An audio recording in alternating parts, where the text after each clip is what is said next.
Mishnah 5. We have today and tomorrow still to finish Mishnah 5. Um, Today's line, put it on the screen, is a person should not say, hang on one sec, let me in that TV in. There we go. Al tomar, davar she'i efshar lishmoa. Do not say something, and I'm going to use this translation for the moment, which cannot be understood, easily anyway.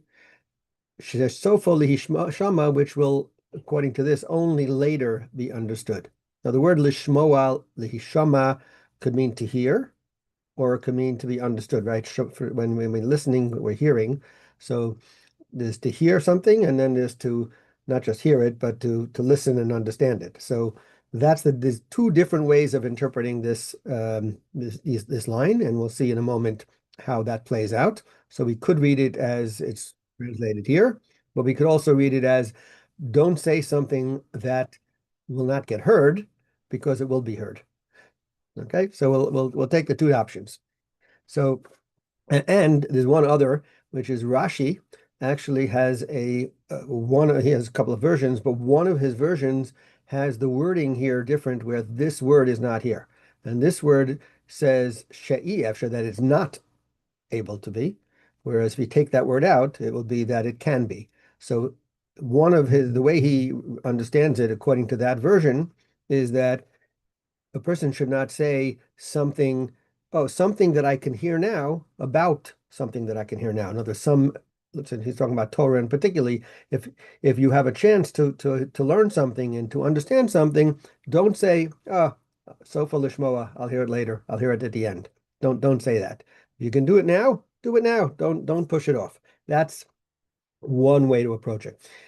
Most everyone else has the version she'i efshar, that is not possible. And Rashi's understanding, according to that version, is using the understanding of the word to be hearing. And he says, don't tell a secret that is not supposed to be heard, because in the end, it's going to be heard. Because once you say something, it's not a secret anymore.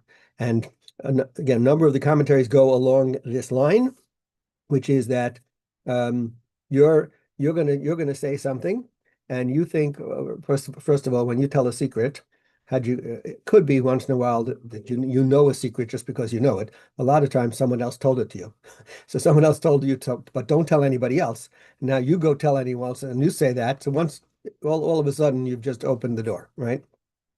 But Rabbeinu Yonah adds another idea along this, is that if you never know what's going to happen, and therefore he says, don't even tell a secret to someone who you're very close to, like your family. If there's a secret, you should be able to keep it. And we know that in certain professions, of course, there's an obligation to tell a secret. They don't even tell the people who are closest to them. But if you're given a secret, that means it's for you only. And he says, don't even say it out loud to yourself. There's a Gemara in Brachos which says that if you want to go and have a private discussion, go out into the field so nobody else will hear. And Rashi points out the idea of the walls have ears, right? We know that expression, the walls have ears. So if you're inside the house, right, and you're having a discussion, who knows? And I guess in today's world, it's even more so, with all the different listening devices for sure. But if you want to be sure that no one's going to hear what you say, don't say it. That's the best advice. So don't tell secrets. Another thing along the same lines, also famous line is, that a little bird, right? So there's a pasuk in Koheles that says a bird will carry the sound, and then the winged creature will tell the matter. So the bird is going to be able to tell your secrets, meaning that again, if you say something, you just don't know who's hearing it, and the word will get out. The the Bartanura also says along the same lines as we just explained, and he says as follows. Let me just find what it was. That if a person is going to say, I'm it's not going to get heard. He says, "Ki of hashamayim yolichas hakol." That's the quote from Koheles, that the bird of the heaven is going to take it, and which means that Even if you're talking just quietly, even if you're talking to yourself, you say it out loud. Not a good idea. Don't tell secrets. That's one major approach to the whole idea.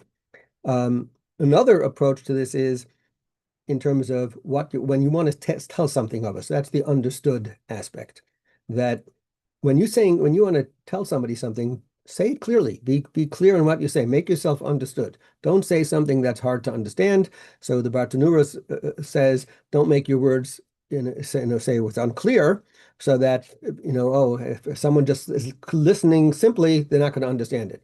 But if they work at it, they'll eventually understand it. That's not good enough. It should be that they shouldn't have to work so hard to understand what you're saying. They should be, when you're saying it, it should be clear. And he says that if, depending on what you're talking about, and this is something we had in an earlier Mishnah, that if sometimes if someone misunderstands what you're teaching, then they get the wrong idea and they become heretical. So that's a concern when it comes to teaching Torah concepts, philosophical belief concepts, that would be a concern there. The Rambam just says straight, without, it doesn't have to be heretical. It could be just restrained. When you're talking to someone, speak in a way that people will be able to understand you. Say what you mean what you say, right? But say it clearly. Um, Tiferes Yisrael, who has in general had the approach of the last bit about leadership, and this is talking to leaders. So he says here also, it's still talking to a leader, and a leader has to be careful with his words. Not only what you say, but how much you say. He says a leader has to limit his words. Yes, don't talk too much. And also be careful with what you say, because he says treat your words like like money. The way you're careful when you spend money, be careful when you spend your words. That the more you're going to talk, the greater chance that you're going to give a secret. If you're in a position, right, especially in government, whatever, there are things that's not for the general public to know. The more loose lips sink ships, right? That's what they said. The more you talk, the more information comes out, then those who can do something harmful about it will find out about it. And therefore, someone who's in a position of authority, especially in the government, has to be very careful not to talk too much, because the more you say, the more words end up, then people hear things and all of a sudden they start picking up little things. Even if you didn't clearly say the whole thing, all of a sudden they've come up with, oh, there's something going on there. And a lesson for leadership. He also says if someone's teaching, right, if you're teaching, or let's start with the teacher, when you teach something, don't teach in a way where it's like, riddles and secret quizzes, and you got to make it so your person has to figure it out so hard. Just teach them so that they can understand it. And he talks about people who write. When you're writing Sfarim, you're writing things to explain. Again, also be clear in what you say. And he says, don't use what we call Roshei Tevot. Roshei Tevot are abbreviations. So many times, and unfortunately, it's still there are many of the commentaries when you read. It depends on the printer, but to save space, right? They just write the abbreviation. So you see I don't know, a Reish Tuf. And what does it stand for? Which, well, it could stand for Roshei Tevot, for one thing. It could also stand for Rabbeinu Tam. And there are certain times when you're reading and you're spending all this time trying to figure out what is this word that I didn't even have to translate it. I don't even know what the word is because it's got an abbreviation, right? So you're ending up wasting people's time by making them figure out what the abbreviation is before they even can understand what you're talking about. And he says that is not appropriate. Unfortunately, there are actually certain of the commentaries which are kind of famous for having a lot of abbreviations for whatever reason.